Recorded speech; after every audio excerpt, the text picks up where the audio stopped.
The federal government, through the Federal Ministry of Education, National Board for Technical Education and stakeholders in the polytechnic sector, has thrown its weight behind the establishment of a National Polytechnic Commission. The commission aims to promote academic standards in the sector and bring polytechnics in Nigeria in line with global counterparts. The report.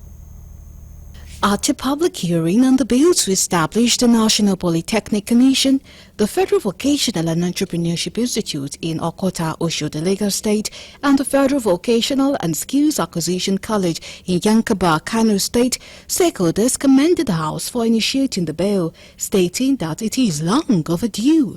Stakeholders noted that other sectors in the ministry have specialized commissions regulating their activities, while the polytechnic sector has been left to suffer.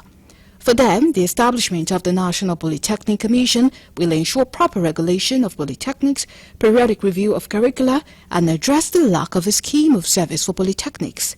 That all these three bills are very timely, important, and relevant to the situation we are facing today in Nigeria. I therefore convey to you the ministry's full support for the three bills. And I also want to offer to you what the minister has asked me to convey, that the ministry is available if there are some minor tweaks, minor fine-tunings to be done on the three bills.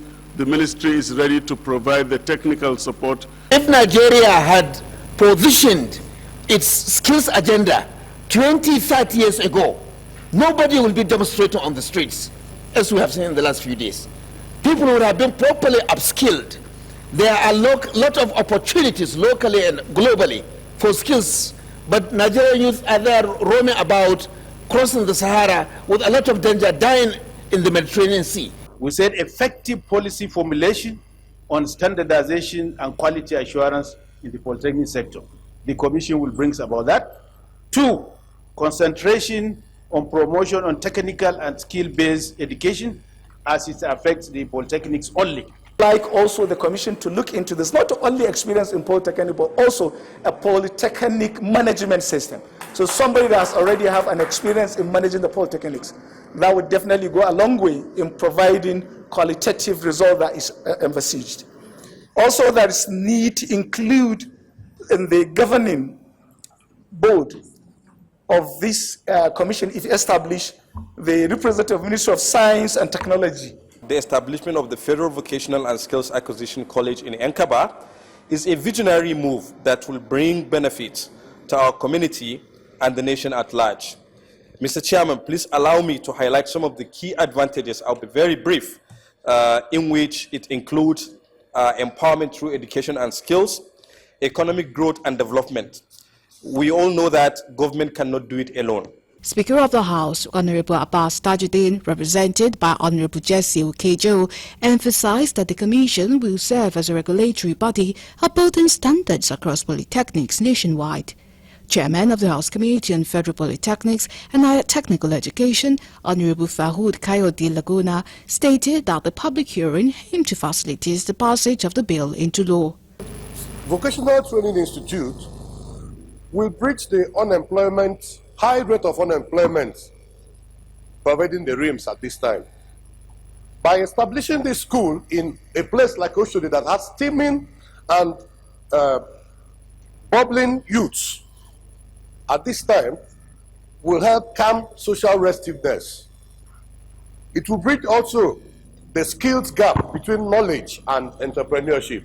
As I welcome you all to facilitate the process of the passage of these important bills into law, it should be noted that each of the bills is tailored towards enacting laws that would bring about much needed improvement in the socio-economic development of the country and invariably promote our quest for sustainable human capital development required for self-reliant society. Today's hearing aligns seamlessly with the legislative agenda of the 10th Assembly and an enhancing educational framework within Nigeria. We recognize that in the increasing competitive global environment, it is imperative that will equip our youth with relevant skill and knowledge.